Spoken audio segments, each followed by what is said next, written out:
What happens is when the brother gets married, he's setting these goals for this girl. You have to be this, you have to do this for me, you have to be like this and like this. And if she is falling short in certain things, right, he's like, my rights are missing. And if you marry a sister, Zakaria, and that sister, she literally becomes everything that you wanted. Is she or is she you? I called her twice yesterday. She didn't pick up. She's deliberately, no, you added the word deliberately. She's deliberately choosing not to pick up my phone call. من يريد الله به خيرا يفقهه في الدين. So a lot of the times what tends to happen, is that the brother is blindsided by method and the girl's appearance and the way she looks. So what that tends to do is, and we're weak as human beings, and what sips into the heart is what the eyes see. Right. So you walk into a house and you see the girl and your mind boggled, gobsmacked, you're lost of words. You sit down, now whatever she's saying and whatever conversation that you guys are having, and you're not even listening. You're like, this is going to be the wife I marry. You've already married her. You already married her, yeah. You're already married. You're thinking about the dowry. I'll give her whatever she wants. Yeah. Whatever hall she wants me to marry her in, I'm going to do it. You're already signing any contracts that's put in front of you. Now that's a problem. Because now what you've done is you've only focused on one of the four things that the Prophet mentioned. تُنْكَحُ الْمَرْأَةُ لِأَرْبَعٍ. A woman is married for one of four reasons. لِمَالِهَا وَلِجَمَالِهَا وَلِدِينِهَا وَلِحَسَبِهَا وَلِدِينِهَا فَرَبْ بِذَاتِ دِينِ تَرِبَتْ يَدَاكَ, the Prophet said. So yeah, definitely, one of the four is beauty, woman's wealth, lineage, and her religion. And definitely, of course, marry the woman because you're attracted to her. And the opposite is true. The woman marries a guy she's attracted to. Right. But that shouldn't blind you from the rest. So, I need to look at the rest. Like, I need to look at what is her religion like. And I need to focus on that. Do you understand? yes. If you're not doing that, and you're not looking at her akhlaq, and you're not looking at her religion, and you're just blinded by her looks, then later you're going to regret it. Because what's going to happen is you're going to get married, and then you're married for a while, and then as a human being, even the way what you saw as beauty yesterday, you might not see it to be beauty today. So you lose interest in that woman that you chose because of beauty, and now she feels like you don't want her anymore. But all the akhlaq and everything is not. And the opposite is true. I don't want to just bash the sisters or just point my fingers at the sisters. The brother's side as well. The sister marries the brother because of how he looks. And that he's in the gym. He does i'tikaf in the gym. She's marrying him for that. And so he comes in and he's mashallah, Allahumma barik. He looks this way and she sees him and that's it. She's happy. I'm getting married. He's 6'6". Yeah.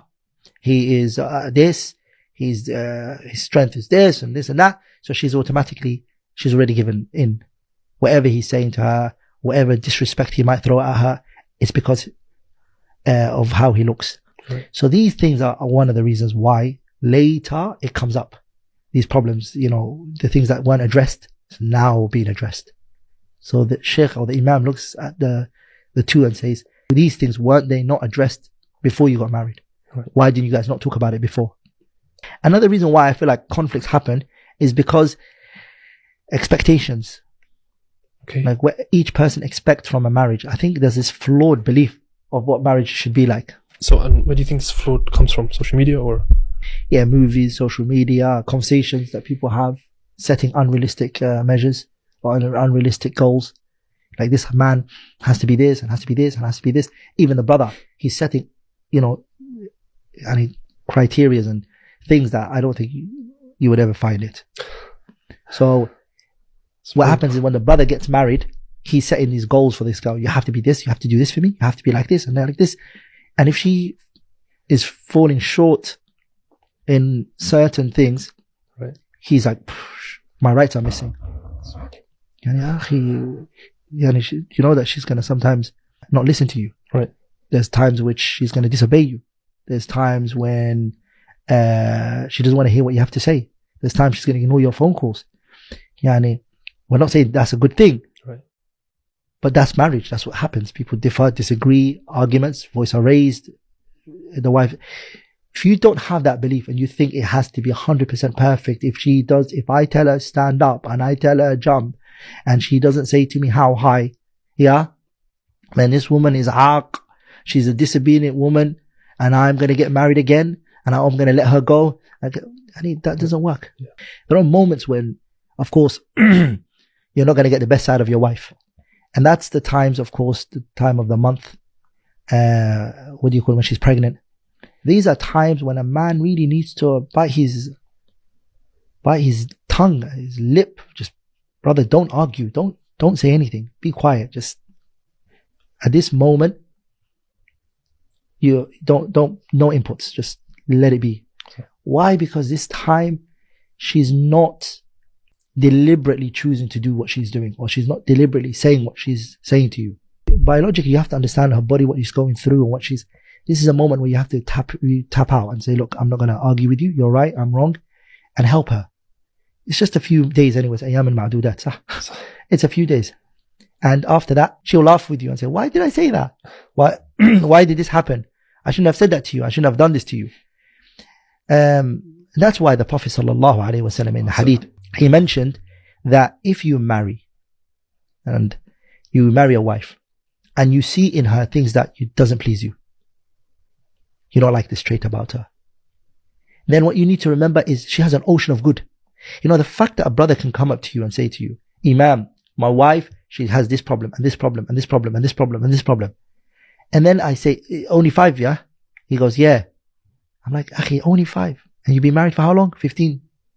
Wallahi, she's a good wife. يعني ومن ذا الذي ترضى سجاياه كلها كفى المرء نبلا أن تعد معايبه. And who's perfect? There's nobody perfect, right? So the fact that you can count your wife's mistakes is what? Is a sign that she's got a lot of good. Allahumma barik. So no one's perfect here. No husband is perfect. The imam that you're going to and you're talking to, the student of knowledge you're asking a question to, none of them are perfect. There's a list of mistakes and shortcomings that they have. And our wives are hiding those mistakes for us, or they're concealing it for us, or they're looking at the ocean of other goods that we might have, inshallah. And they're inshallah ta'ala, forgiving us because of that. So the brother has to understand that this woman that you're marrying, Akhil Kareem, she's not perfect. Nor are you perfect. And it is with that imperfection that you see perfection in her. Your imperfections are my perfection. Yani what you lack is what I wanted you for. And if you marry a sister, Zakaria, and that sister, she literally becomes everything that you wanted. Is she or is she you? You just want yourself, basically. You have to let her, this is what makes who she is, right? Right. And the same is with the sister. This brother, yes, he might not be this, he might not have this, he might not have this, sister, but he has this, and he has this, and he has this, and he has this, and he has this, and he has. So look, having unrealistic expectations in marriage is what destroys a lot of marriages. A lot of marriages. Another thing is communication. People don't talk. So when marriage problems are brought, what do? The imam just makes both of them talk. That's all I do. I get the husband and the wife to talk. And I let them just say what they both want to say. And you will find out that they actually haven't been saying these things to each other properly. They haven't been communicating. Actually, they were filling the blanks. Just assuming by each other. Exactly. So the wife is actually saying, yeah, he doesn't, when he came into the house, he didn't say salam alaikum to me. The reason why he didn't say salam alaikum to me is because he hates me. And he doesn't, she filled that gap. He, on the other hand, is saying, I called her twice yesterday. She didn't pick up. She's deliberately, no, you added the word deliberately. She's deliberately choosing not to pick up my phone call. No, you added deliberately. And so people start filling the gaps and start making up their own chain of events. And there's a concept in psychology that they say, which is don't contaminate your memory. Sometimes when you go back to that memory and you keep revisiting it again and again and again, you contaminate it. Right. You change it. The event how it was, because you keep visiting, going back to it again and again, you will contaminate it. It's like a crime scene. You don't go to the crime scene and touch it. It's left. No one goes to it. So memory, what happens to it? So people, when they go back and they keep playing that event again, certain things were not there and they start adding to it. So anyways, that's what happens in lack of communication.